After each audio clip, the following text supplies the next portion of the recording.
Hello, everyone, and welcome into EKU Football's weekly press conference. We're joined, as always, by head football coach Walt Wells. And today we're also joined by linebacker Frank Lee and running back Brady Hensley. We'll start, as always, with Coach's opening statement ahead of Saturday's game against Austin Peay. If you have any questions, please put them in the chat, and we'll make sure we get to you. With that, Coach, I'll turn it over to you. All right, great. Welcome everybody. Thanks for being here. Was it great to get a win? The last time we were out on the field against Nichols here at home at Roy Kidd Stadium, uh, thought our guys came out with plenty of energy and juice and played well.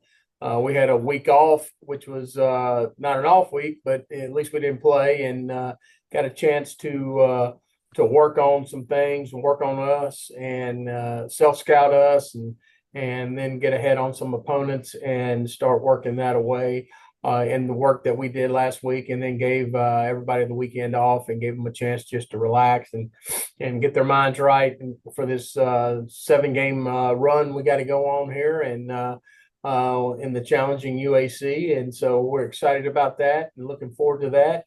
I've got a great Austin Peay team coming in here, a team that has beaten an FBS opponent, played an SEC opponent really well, and then have played well in their FCS games, and are coming in here. I think the highest they've ever been ranked is what I read somewhere, and or somebody sent to me, I'm sure. And so really impressed with the job that Jeff Ferris has done in his second year there and changing his roster from last year to this year. And I think it all starts with their quarterback on offense. And yeah, he's a really good football player coming from Mississippi State. We got to see him last year when we played state a little bit, but he's not just the only guy. They've got a good offensive line. They've got good receivers, tailbacks.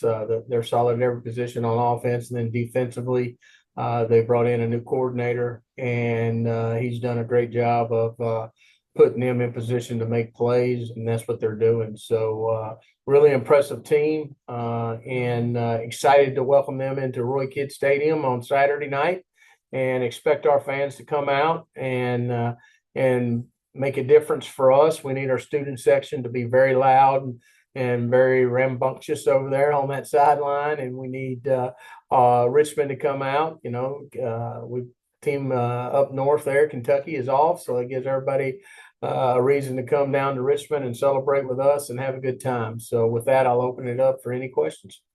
All right, Michael. Coach, you talked about the quarterback. He leads them in passing and rushing as well. So, as a dual threat guy, would you compare him to anybody you've seen this year so far? And what's the plan to try to slow him down defensively? He's probably got the best of both worlds when you come to Miller Moss and then the guy that we ended up playing a lot against at Marshall and his running ability. He can do both. He obviously signed with an SEC program for a reason. He is right at 6 foot and 215, 220 pounds. So it's like he is built to play in that league, throws the ball well. I can tell he understands their system and what they're trying to do because he gets the ball out and then eludes the rush really well. I mean, he's hard to tackle in a rush situation, and you have to be able to, you have to know what's going on with him throughout the day. So that'll be a great challenge for our defense. And I think our defense will be up for it, but I also think that he's going to make his plays, and we know that. And so we're going to have to be ready for that and sustain the runs and do our best job to contain him. I don't know if we can stop him, but contain him. In the game against Nichols, it seemed like Miles got into a rhythm eventually, and that's one thing that from the Louisville game to where we are now, I think that's kind of been the idea is to kind of bring him along. But what have you seen from him? Maybe off in the open week and things that give you confidence that maybe now you can kind of open up the playbook some more on offense with the weapons that he's got around him. Well, I think the thing you have to do with Miles is just watch his development. I mean, he's just learning more and more what Andy. And you can go through practice all you want to, but until you get in the game, until you realize all the situations that come up in different games, he's got to be ready for those, and he's got to understand what Andy wants out of that. And he's doing a lot better job of that. They're meeting like they always have. But I mean, the meetings are, they're getting more fluid because they understand each other more and appreciate each other more. So I think as Miles' improvement comes on, I think you'll see the rest of our team come on. Now we have to play better around them. We can't, I mean, you go back to Nichols' first play, we drop a pass. I mean, 20-yard pass. That ain't Miles's fault. That ain't the line's fault. That's the guys around him, and I'm not, trying to just blame them. I'm just saying, guys, we have to be more consistent on offense if we want to be a better offense. And we've shown that we can be a really good offense around here. We broke tons of records. Well, that's great, but that guy's gone, and we have to be better at what we're doing. And so we are. I thought we saw improvement during the open week in the stuff that we asked those guys to do. And so we just got to continue to play better around him, and he's got to continue to raise his game. All right, last one. I know you've had a lot of injuries that have made it more difficult to be consistent on offense, but is there anybody that we're getting back as we go into this game against Austin P, or can you give us an injury update on some of those main guys? No, I mean, we're not getting anybody back. So not as of today. I mean, today is we went out yesterday, but today we're kind of sudden change right now. We are trying to avoid the lightning. And so we're going to go early, because we're on fall break. We can go a little earlier today, so we're going to go earlier here to try to avoid the thunderstorms coming in. So we'll know as we go towards the end of the week. But right now, no, I would not anticipate anybody new. All right, we'll now go over to Noah at WLEX. Noah? Coach, kind of the takeaways from the first opening 5 games. What do you feel like is maybe the biggest thing that you learned about this team that you took into the bye week and can use for this, second half plus of the schedule? Well, I think the biggest thing is how we're going to approach things offensively. And, we've got to continue to grow offensively and get the pieces in the right place. And I think, when you start off the way we started off with the schedule we started off with, you kind of learn some things. It's hard to totally judge a guy on some of those games because of the nature of those games. So, once you get into open week and you look at your self scout and you look at what you're trying to do and you look at what you've been doing that's been successful and that hasn't been successful and why hasn't it been successful, I think it gives you a little more wide eyes on what you need to be going towards. And so I think offensively, we've learned some things about ourselves. I think our quarterback's learned some things about himself. And I think you'll see some improvement there. Obviously, the competition is going to be high. Saturday, we got a ranked opponent, in a couple of weeks, we got another big ranked opponent, more than likely. So, I mean, you continue to face good teams, but that's what you play college football for. And that's who we are at EKU. We want to play teams like that. We want to be those teams. And so we just got to continue to be more consistent. And that's the biggest thing. I mean, everybody's got to do their job. And so we can be effective offensively. Defensively, we've had some success. And we're continuing to do that. We've just got to continue to make sure that we put our bodies in the position we need to be in to eliminate some of the explosives that did happen. And I think those are some of the things that we have to do defensively and continue to understand who these guys are. As some injuries happen, we have to continue to play to the strengths of the guys that came in. And then on special teams, I think more than anything, we've just got to get some consistency with the young guys that are playing. We've settled in on who's on the coverage teams, who's on the return teams, and now they've got to get consistent in what they do and compete. And that's the biggest thing that we need to do on special teams. If we can improve our special teams and our offense, I think we can continue to have some success. All right. No, any other questions for Coach? Just kind of bouncing off of that, you guys obviously had some tough games loaded up early in the schedule, starting with Louisville. To have the opportunity to learn some of these lessons, how much does it help doing that before you get into the bulk of conference play? Well, I think it's great. I mean, I think there's two ways you always look at scheduling, and now the old philosophy, and it works for a lot of teams. And you look at some of the teams that are ranked really high right now. Some of those teams didn't play the schedule that we played and that Austin P played. I mean, Austin P played Georgia and Middle Tennessee. We played Marshall and Louisville. And so Georgia and Louisville probably are both ranked teams. I think Louisville's still undefeated. I hadn't paid much attention. So I think it shows you the good and the ugly that it can come to each individual, and every guy realizes it. The negative is the mental piece. Okay, everybody wants to go be successful in that game. Everybody wants to play to a certain level. Everybody wants to coach to a certain level. Fans want to compete at a certain level. Everything. I think that's the negative that comes out of it if it doesn't go the way you want it to go. The positive is that you learn, maybe you're a little, some guys learn, hey, maybe I am a little better, not, than maybe my confidence allowed me to be. And then some guys, hey, maybe I better be working on this stuff. Coach was telling me about all that. I need to work on that. And it got exposed in that game, and they take it the right way and go work on it for the future. We lost a running back in that game, but we hardly ever do we lose players in those games like everybody anticipates. It's more the mental phase that you've got to push through, plow through, and understand that we're working on a different schedule once we get through those games than everybody else is. And that doesn't mean we don't want to win them. That doesn't mean we don't go to win. That means we don't go to compete.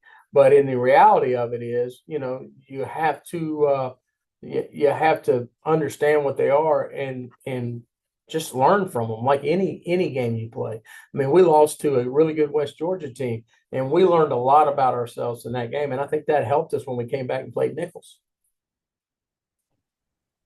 All right. Any other questions for Coach? Not seeing any. Coach, thank you so much for your time. We really appreciate it. Thank you. And we'll now bring in linebacker Frank Lee. Frank, if you could turn on your camera.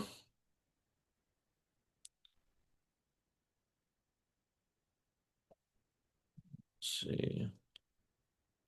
There we go. All right, Frank, you got us? Yeah, okay. All right. We'll let Michael start us off, and then we'll go to Noah again. Thank you. Frank, Coach talked a little bit about the off week. What did you do to kind of relax, like he talked about over the weekend? I'm pretty chill. I just watch college football, watch some film, got some homework done. That's really about it. When you look at the way the defense is played, you guys continue to make big plays, and you all scored a lot on defense as well. How can you keep that going? Because obviously teams are eventually going to kind of notice that, or they'll key on that and try to stop those big plays that you guys are making on that side of the football. So how can you guys continue to do that week in and week out? Just keep building and sustaining on those habits during practice. Just practice the same way we always practice, emphasizing, turnovers. And when you get in the game, it'll be second nature. They're bound to make a mistake. Coach talked about this 7-game run you guys have got coming up, and you were able to do that last year. You kind of closed out the season on a note where every game was kind of a must win, and you went out there and won down the stretch. So, how can you take what you did last year and use that to your advantage going into this last 7 games of this year? It just kind of just helped spread the idea that it's possible, to my other teammates. Just taking one game at a time. That's really all you can do.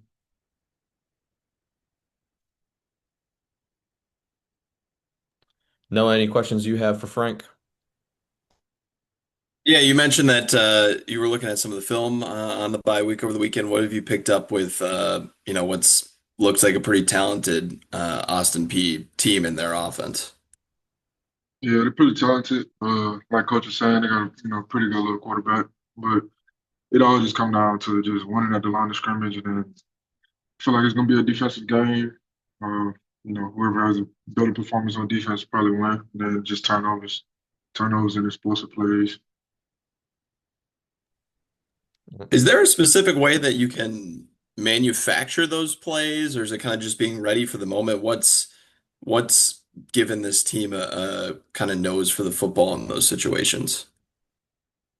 Yeah, it's just really just when you catch a break, just be ready. That's really it. Just practicing so that when you get those opportunities, you're prepared for it. You never really know like pre-play that it's gonna happen. You just go out there, play hard, and let the ball fall where it may. And as a defensive player, a defense who's, had some big moments this season. How exciting is it, the prospect of challenging yourself against, a conference opponent that has such a great offense? Man, my personal opinion, I prefer playing, better teams. I feel like that's when I, excel better playing against better competition. So, I never shy away from it. It'd be a good challenge and just a great opportunity. All right. Not seeing any other questions for Frank. Frank, thank you so much for your time. Really appreciate it, man. I appreciate you having me. All right. And we'll now welcome in running back Brady Hensley. All right, Brady, you got us? Yes, sir. All right. Michael, if you want to start us off. Brady, I want to make sure I get these numbers right. 699 rushing yards and 11 touchdowns in 1984 for your dad. So you still got a long way to go to catch up to him. Yeah. But what are those conversations like? 'Cause I know your dad is a big supporter, and he's there. He's always been an EKU supporter, but now that you're wearing the maroon and white, what are those conversations between you and him like as you go throughout this season? Yo, it's awesome. He always tries to act like he was a little bit faster than me or bigger than me back in the day, but I don't believe it. But yeah, it's awesome just having him there to guide me, give me tips on it's great to get it from someone who's been there. So he's been in those moments and just really just having to be prepared, practice hard. Like Frank was saying, you got to practice hard so you're ready for those moments when they come your way. So he's really just helped me, guided me, and got me ready for it. The running back room has been one of those rooms that's been hit with injury a lot. A couple of guys that are out and moved some guys around. I think Bryant Mathis switched over from playing slot receiver. Now he's back in the backfield. So talk about that room and what are those conversations like between you and Braden and some of those other guys that are playing running back and how you guys are helping each other. Yeah, our room is a little beat up right now, but we got a strong room. I've always felt like we have one of the strongest rooms on the team, man. Very talented, very deep, and we just always are pushing each other. I think that's the only thing you can do, especially in a room. It's friendly competition. BB gets a long run, somebody else got to get a long run. It's just pushing and building each other up. I think that takes us a long way, and always try and help the other person become better. So our running back room is great. I love it, and we're always pushing each other. Well, I think Braden goes by Butterball, if I'm not mistaken. Is there BB, a yeah. Brady Hensley nickname out there? Have you got one? Uh, some people call me B Hens, but Okay. usually just Brady. All right. Well, we'll have to work on that. But Oh as you yeah. guys get ready for Austin P offensively, what has it been like? Putting a game plan in against a team that is probably going to score some points. We know you got a good defense, but how can you all match their offensive output as you go into this week? Yes, sir. Well, we got a great defense, like you were saying, so we're relying on those guys. And offensively, they got a great defense. They're a good football team all around. Yeah, they remind us from the film I've seen a little bit of. They remind us a little bit of West Georgia, at how they move around their fronts and stuff. They're athletic. They run the ball hard. So they're a good defense, and we've got some stuff in for them. We got some new blocking schemes, some stuff like that. So we'll be prepared. Coach Richmond's got us ready. All right, Noah. Well, as mentioned for the offense, one of the big takeaways from the opening couple games is just maybe a lack of consistency at times. What did you guys work on in the bye week to work towards more consistency on that side of the ball? Yeah, we did a lot of good on good periods against our defense in practice this past week, with just picking up blitzes, running the ball, play action passes, anything you can name it. Red zone, we did everything. And I think it's just building confidence really for us. We finally hit a little bit of a stride last game in that second half versus Nichols, or we were putting up some points. The defense is putting us in good situations. So we just try to keep that rolling into our bye week and then work on situations where we needed improvement, on third down, really mainly third down a lot, red zone here and there, and just trying to find a good consistency and something that works for us, and just trying to build off that going into this game. Coming out of the bye week, how exciting is it to be sleeping in your own bed back at home in front of the home crowd? Oh yeah, it's nice. Anytime we can play at home, it's always a good feeling. Our fans, they do a great job packing it out at Roy Kids. So I'm excited about that. Excited to play in front of these fans again. They did great for us last week, and I'm excited. I'm really excited for it. And for you individually, when you're thinking about kind of your part of the offense, what is something that you're looking to maybe improve upon from the opening 5 games into this next 7 game stretch? Yeah, for me personally, just to keep improving in all areas. Try to bring a spark into the offense when I come in. Me and BB we've been rotating recently, so anytime I come in, I just want to provide a spark and get us going. Just like everybody else on the offense, and hopefully we get in there and do some good things this week. All right. Well, not seeing any other questions. Brady, thank you so much for your time. Really appreciate it. And thank you to all the media members who were on the call today. Game notes will come out on Wednesday afternoon, and we'll see you all on Saturday. Thank you. Thank you. Appreciate it, Isaac.